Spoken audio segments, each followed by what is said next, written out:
So ayan po mga kabayan, pupunta tayo doon sa bayugan, no? Kukuha tayo ng bayog dahil gagawin natin pang-poste doon sa kulungan ng mga pato ni Tatay Ray. Kasi kung patagalin natin ang patagalin mga kabayan, kung aantayin pa natin yung mabuo yung kusina, mabuo yung CR, no, magkaroon ng puso, baka mamaya, no, ay isa na lang matira o maubos na lahat. Kaya ngayon, siyempre, unahin muna natin to, isingit muna natin to kasi habang wala pang ulan ay isingit natin dahil mahirap maghakot ng hakutin doon sa lumang bahay nila dahil ulan. So ayan po mga kabayan, nandito tayo ngayon.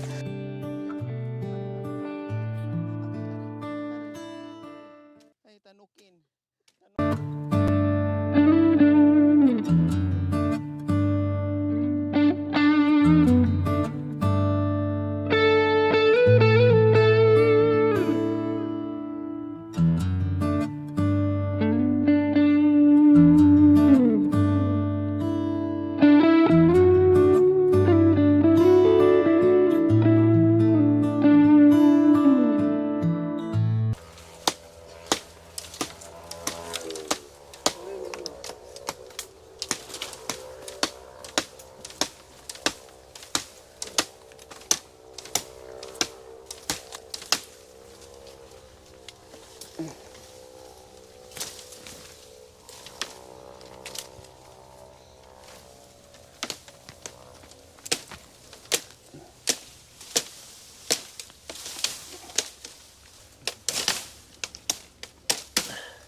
Galing ni Tatay Ray.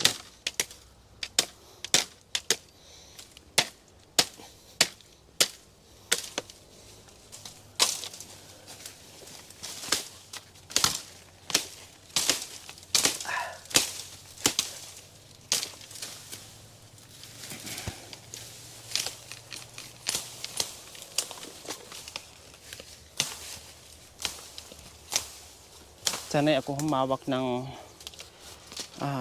itong tawagin sa amin sundang, ting, kasi siyempre nangahoy ako, no, nangunguha ako ng kahoy para panggatong namin, or minsan sumasama ako sa tatay ko, or kaming magkakapatid nangunguha ng kahoy. Kaya sanay ako humawak ng ganito at magputol ng kahoy.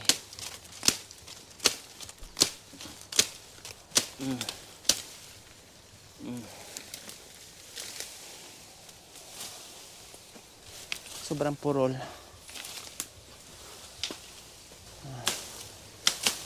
Mapurol nga lang mga kabayan.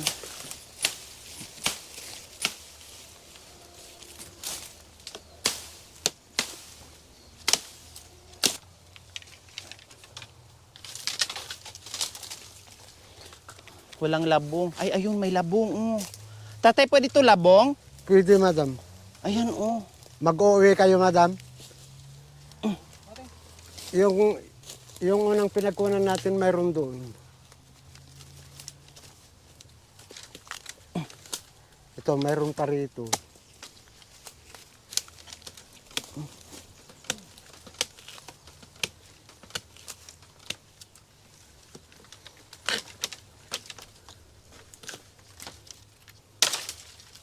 Huwag natin kamayin kasi may tusok-tusok to eh. Makate. See? Ang galing ni Madam, no?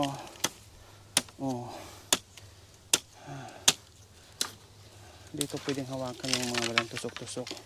Ano to? Fresh. Ito, kunin muna natin to. Kunin ko itong labong dito, madam.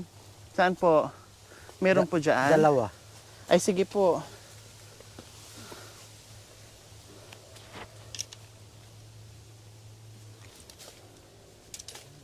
Yung bang pag gano'n mo ba? Tapos, yung Yung ahas na kaganyan din, no? Ay, dito ko ginawa ko, mamatay siguro ako dito. Kaya pag gano'n niya, gaganunin ko kagad. Siyempre. Ay!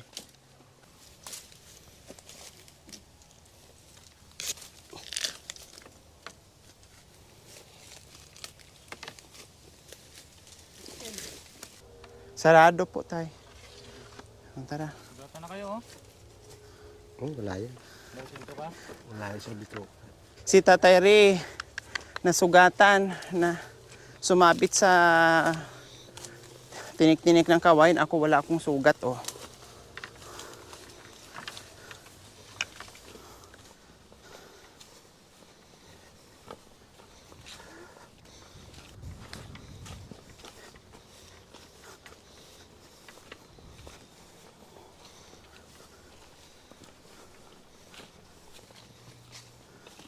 Mabigat din, Sarge, no? Iuwi ninyo. Kuya, pahing akong tubig. Tubig. Oh, sir. Oo, gata. Yung malamig. Saan po, tatay? Dito, madam.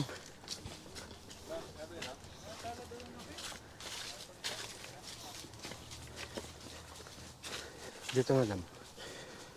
At sasakutin yung kwan. So, ito po mga kabayan yung... Lagyan mo ito, Sarge. Kukunin ko yung kwan, madam, yung... Net. Net. So, dito po... Dito po tayo mga kabayan. Ay, iinom ako. Dito tayo maglagay ng... lagay ng pato mga kabayan. So, dito yon kasi may tubig. Kaya nanguha tayo ng bayog para pusti-pusti tapos net.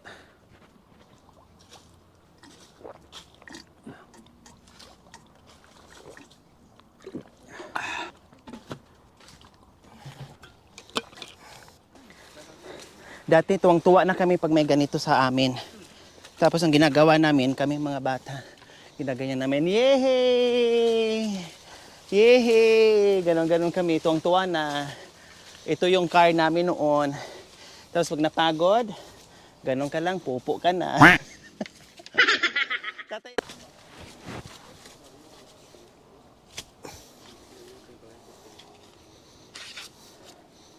So ayan, master si Tatere sa ganyan.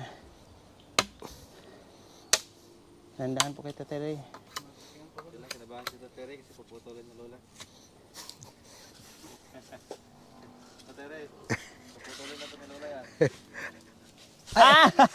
Sorry.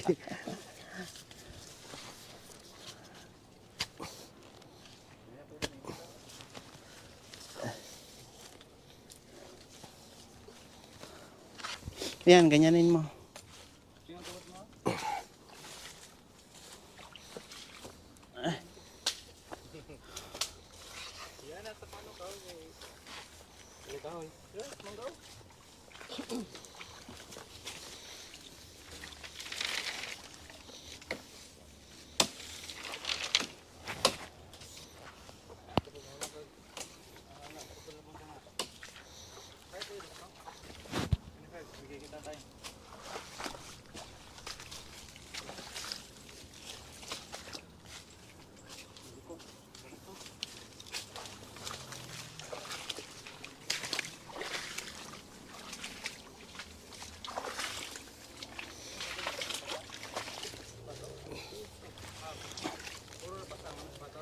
Ah, hindi, mayroon din dyan.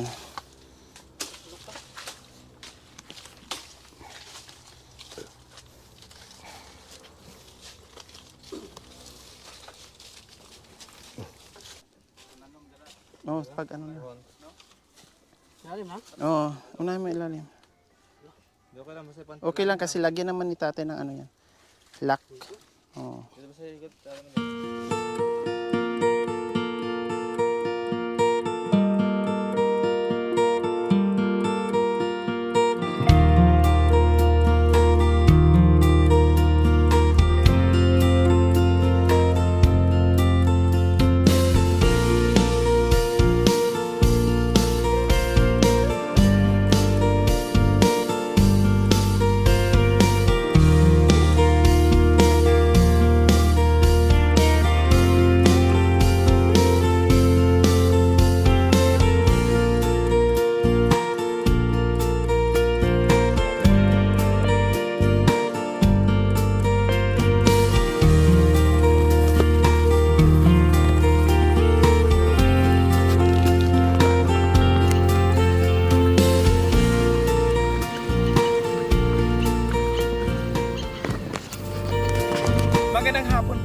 kabayan, kanina po, no, nandito tayo dahil kinuha natin yung aso mga kabayan at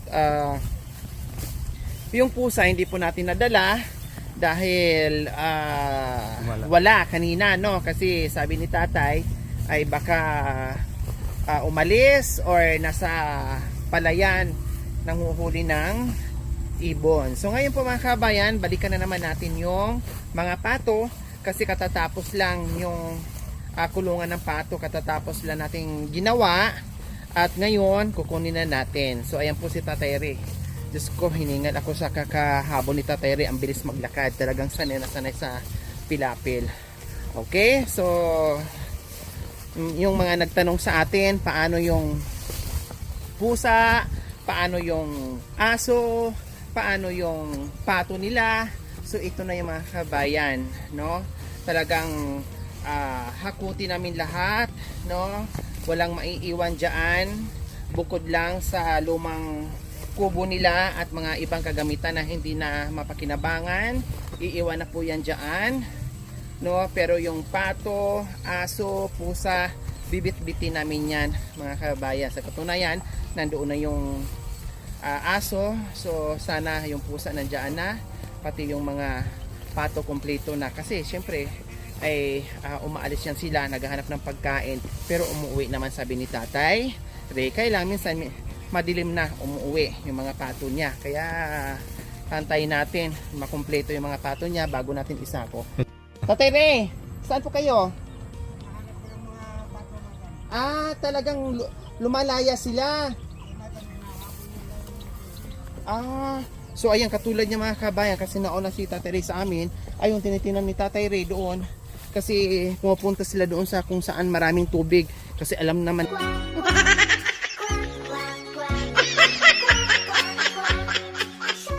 kaya ayun, naghahanap si Tatay Ray. Ayan, tama nga yung sinabi ni Tatay Ray na gabi na yan. Ano ba to? Gabi na.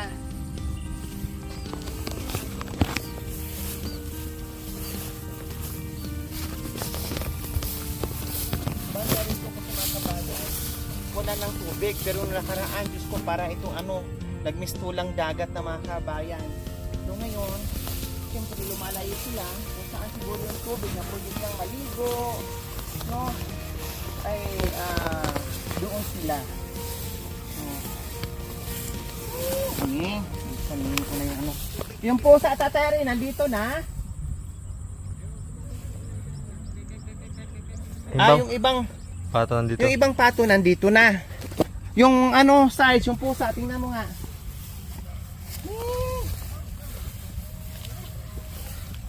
Kasi iba pa naman tong aso nila dito. Yung aso.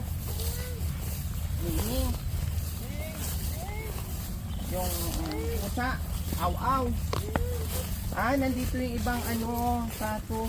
Nasaan yung mga kasama nyo? Sunduin nyo na nga. Sige na. Nasaan yung mga ading mo? Sunduin mo na yung mga ading mo. Alis tayo. Lilipat tayo ng bahay. O, silipin nga natin dito.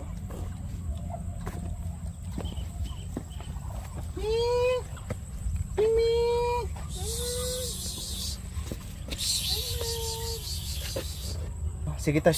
Yung pala yung ahas na gumaganon. Nandito ako. Dito dalawa lang yung inahin. So ayan po mga kabayan, sa wakas natapos na rin ang problema, pagtitiis ni Tatay Ray at Lola Elena sa bahay na ito. Goodbye na talaga, as in goodbye tulog, goodbye basa, goodbye payong, no, goodbye everything.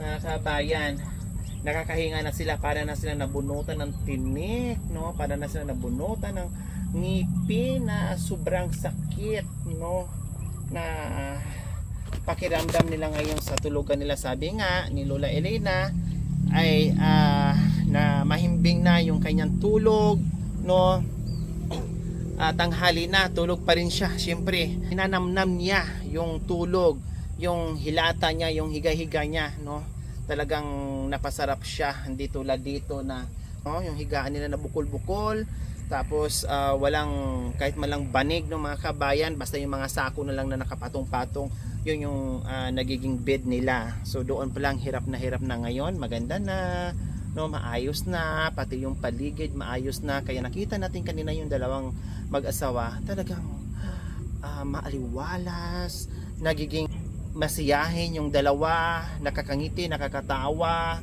no, at yung tipong natanggalan ng hinagpis sa buhay. O di ba? Sa pakiramdam na kahit paano sa edad nila mga kabayan na nabigyan natin ng kunting ginhawa dahil sa pamamagitan ng ating pagmamahal, sa nipwersa na binigay natin sa kanila, pinagkaloob natin sa kanila yung bagong pag-asa sa buhay sa edad nila na ganyan, na makatikim man lang. Kaya maraming salamat po talaga sa inyo. Hindi lang si Lola Elena, si Tatay Ray ang nakatikim na ganyan, kundi marami pang iba na nabigyan natin dahil po sa ating lahat. Okay, so bali ang gagawin dito mga kabayan ay tanggalin din po yung trapal, kasi gagamitin din po yan doon dahil magpapadeliver na tayo ng materyales, at itatakip natin yan sa semento, no? Dahil baka uulan bigla, mabasa yung semento, kung di titigas, sayang, mahal pa naman ang per sack ngayon ng semento. Tapos yung drum din dito, hakutin din yan para mayroon lagay si Tatay Ray doon sa mga tubig, maimbakan, para pag naghalo ng semento, so mabilis na lang. So ayan po mga kabayan, nasundo na ni Tatay Ray yung mga pato. Ayun po, di ba? Maamo sila. Ayun po. Bigyan natin ng pagkain, Tatay, Baka pagkain niya tayo? para pumasok sila. Nakalimutan yung pagkain. Kaya nga eh. Kahit ano Diyan, wala pagkain dyan? Tigas, madam. okay lang po. Importante ay lumapit sila. So ayan po mga kabayan. Ilang pato po yan, Tatay? 2, 4, 6, 8. O, diba?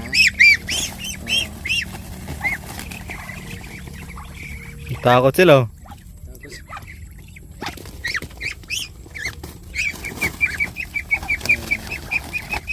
Okay, matakot. Hindi ka namin ibibenta. Alay dito. Tago! Tago! Takbo! Takbo! Dali! Ayan. Naghanap ng pagkain yan? Ang galing maguling tatay no? Padamihin niyo po, Tatay Ray, Oo, madam. para pangbinta niyo po, pangkain. Lalaki yan, Tatay Ray? Babae, madam. Babae po yan. Isa na lang, nahirapan pa?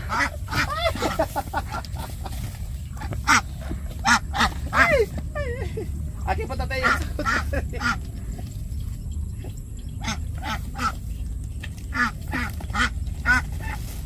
Ayan. Yun. Diba? Patay. Yeah, kompleto, walang nawawala. Dito na. Kompleto namin siyang mabibit-bit. So, success tayo sa panghuli ng pato. Yes, mayroon na tayong pulutan. Patutin, masarap. Yung lutong patutin, natikman niyo po yun, Tatay? Hindi pa, madam. Nako, subukan niyo po patutin. Okay, pakakawalan na natin yung mga nahuli nating ahas.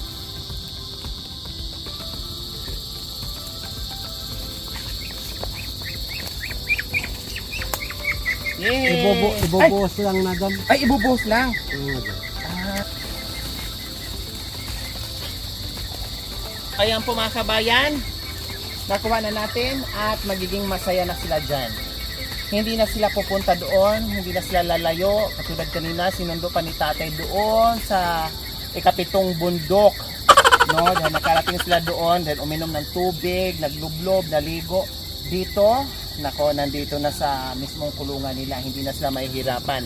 Hindi na sila tatawid o maglakbay pa ng 7 bundok po mga kabayan. No? Talagang sinadya namin na nandiyan sila, pero may pating walang tubig dito sa bungad, para pag yung ayaw na nila sa tubig, o pwede sila dito. Sa katunayan, bumili na rin tayo ng pagkain, Tatay. Nasaan po yung binili namin na pagkain kanina? Ayun, Para nandiyan na. mabigyan po natin. Yes, architect. Dito si architect. Ito si architect. Titik one. Architect. Titik one. So ito, kailang ito hindi niya ito pagkain original kasi dapat nakasanayan nila is crack corn, yung yellow corn. Ito, flakes. Oh, ito, oh, hey.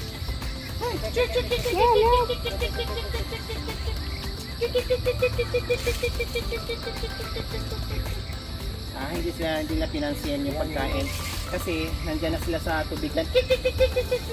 Okay, may jet lag pa po sa mga kabay kasi binyahin natin. So ayan, hindi na pinansiyan yung pagkain. Okay lang, okay, sige. So ayan po mga kabayan, after nito natapos na natin yung paghahakot.